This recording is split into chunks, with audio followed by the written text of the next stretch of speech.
Showtime at the Zoo, starring Johnny Olson, featuring the music of the world-famous... Is Mr. George Vierheller. He's known out here as Mr. Zoo. And I see that he's talking to my two young friends, Beverly, who represents all you girls out there, and Tommy, who's just like any one of you boys watching from coast to coast. And any questions you have about animals, well, I'm sure that Bev or Tom will ask them for you. Let's go over and meet them, shall we? Hello, Mr. Vierheller. Hiya, Beverly. I brought you a snow cone. There you are. And one for you, too. Would you say hello to all the kids who are watching from coast to coast? Well, Mr. Vierheller, I just want to say that you're probably the busiest man in the world. I haven't seen you stand still for more than 10 seconds at one time so far today. What have you been up to? This is my usual routine every morning. Going to the various divisions, meeting the various keepers, answering their problems, also meeting with my staff along the road. They know just about the route that I'm going to take, but I'll always find time to be behind the scenes at all three shows to see if they're running correctly and smoothly. Uh-huh. And, of course, one of my most enjoyable trip, in my trip, the most enjoyable time is when the little children like Tommy and Beverly come and ask questions. And they're going to be asking a lot of questions of you. Where are you off to now, Mr. Vierheller? I'm going to be down at the sea lion pool to see that Moby Dick will be out. Moby Dick's the whale? The sea elephant. Oh, sea elephant. How about that? Are you going to be feeding him, Mr. Vierheller? Yeah, he's 13 foot long and weighs 3,000 pounds. How about that? How about that, kids? You're going to let us see you feed him later, right? Oh, definitely. Uh-huh.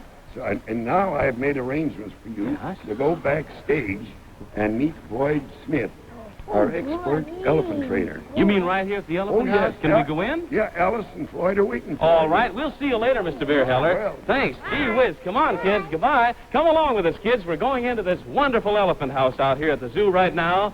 Yes, and there I see Mr. Floyd Smith, one of the world experts and trainers of elephants known the world over. Say, Mr. Smith, hello. This is Beverly, and this is Tommy, Mr. Smith. Hi. Meet Alice. Alice? That Alice? I thought Alice was a girl. Well, she is a girl, an elephant girl. She's a little younger than you are. She's about 4 years old. My gosh. 4 years old. Imagine that, Tommy. If Alice is this big at 4, how big was she when she was born? Yes, how big was she, Mr. Well, Smith? Asiatic elephants like this one usually stand around, 3 feet tall and weigh around 200 pounds at birth.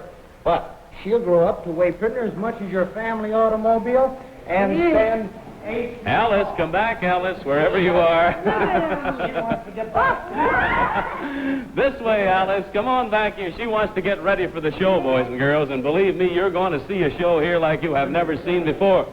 Floyd, if you have a minute, come on back before you get out there to start the show. Did you ever see such a wonderful girl as Alice? Oh, she's so How about that? Oh, look at her. Here she is. She Well, wants to get ready for that show, you know. I think she'd better apologize by bowing to all the folks Take out a there. nice Huh? bow here. There you Oh, are. that's cute. All right, now, Do you feed the elephant? yes, what kind of food Beverly wants to Well, know? we don't feed the meat. They eat vegetables and lots of hay. I see.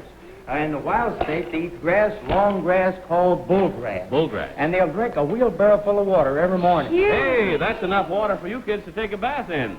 Sure is. How do they breathe while they're drinking through the trunk? Well, they don't actually drink through their trunk.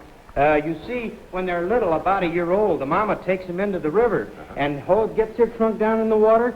They snuff a little up into it, and then they put the trunk into the mouth and blow it in there. That's the first lesson in drinking. Well, now, Floyd, these are baby elephants. Do they give you any trouble at all? You should see him. When I get a new assistant in there, he might pass by them, you know. Well, they just flap him with an ear first. Well, if they get away with that, well, then the next time, they might just, hit him with their head or the trunk. Right then, he's got to let them know they can't get away with that sort of thing. Say, Floyd, the kids are all anxious to see your 8 baby elephants perform, so I'll tell you what, we want to thank you right now for letting us come backstage to meet you and Alice. Right, kid? Thanks, Okay. Mom. You bet. All right, come back again now. You bet we will. All We'll be right. watching for you. Now, kids of America, come along with us while we find seats out front so we can all watch the show together. And while we're on our way, I want you to hear a few words from the folks who have made this TV spectacular possible. The folks who make and the dealers who sell Red Goose shoes. And Harry Gibbs, the Red Goose shoe man, who will give you kids some back-to-school tips about starting with your best foot forward in Red Goose shoes. Oh, boy. I tell you, you know that expression that they say is clumsy as an elephant? After watching Pumi and those other elephants perform, I'll never use that again. I wonder how Mr. Smith gets animals to do all those tricks. Well, he takes a lot of patience with the animals, and they have great respect for him. It took Pumi about 6 months to learn how to get on that tricycle, and that's a pretty difficult thing. Isn't that right? Where are we going now? Well, let's see. There are 2 other shows here. Besides the elephant show, we have the lion show scheduled, and we have the chimpanzee show. And I think we're going to the lion arena right now. Does the lion trainer have a big whip and a gun to make the lions behave? Well, he has some surprises for you. His name is George Fraser. Hey, kids! Hey, wait for me! And now, kids, I want you to meet George Fraser, the lion trainer. Mr. Fraser is here in St. Louis. It's his first year out here at the St. Louis Zoo, but he's been in this animal business for a long time. George, jump down here and say hello to Beverly and Tommy. This is Mr. Fraser. Hi, Beverly. Fraser? Say, George, how did you happen to get started in this business of training animals? Well, you might say I started with wooden animals. Wooden animals? Yeah, when I was young, about Tommy's age here, I got a job on a carnival on a merry-go-round. Actually, though, I owe my training experience to 2 men who are very well known in the business. Mm-hmm. I worked for a while with Roman whom I consider the greatest trainer of lions and tigers. And for a while I worked for Emil Pollenberg Sr., whom I consider the very best trainer of bears. Here in St. Louis, I've been given an opportunity to put on a show using some of the principles these men have taught me. Mm-hmm. What does it feel like to be in the cage with the lions and tigers? Mm-hmm. How about that, George? What does it feel like? At this point, it feels relaxing. Relaxing. He's afraid of the microphone. When you started training animals... Beverly, you had a question? Go ahead. When you started training animals, did you get right in the cage with the lions and tigers? Yeah, did you, George? No, I started out trying to train 6 goats. 6 goats? Yeah. How did it work out? It didn't work. I tied them all together and tried to make them perform together. Uh-huh. Then I started, all animals like human beings have to be treated as individuals. So you trained them individually and not in groups, then, I see. Each learning at the speeds in which they're able to learn things. And then I started playing with even pigeons and house cats. You mean a regular cat like mine at home? Mm-hmm. Just like you got at home, Tommy. I had a 25-foot pole with a platform on top, and the cats climbed up and sat down with a flock of pigeons, and they all ate together like good friends. Although everybody thinks the cats always kill birds. You train boy lions or girl lions most?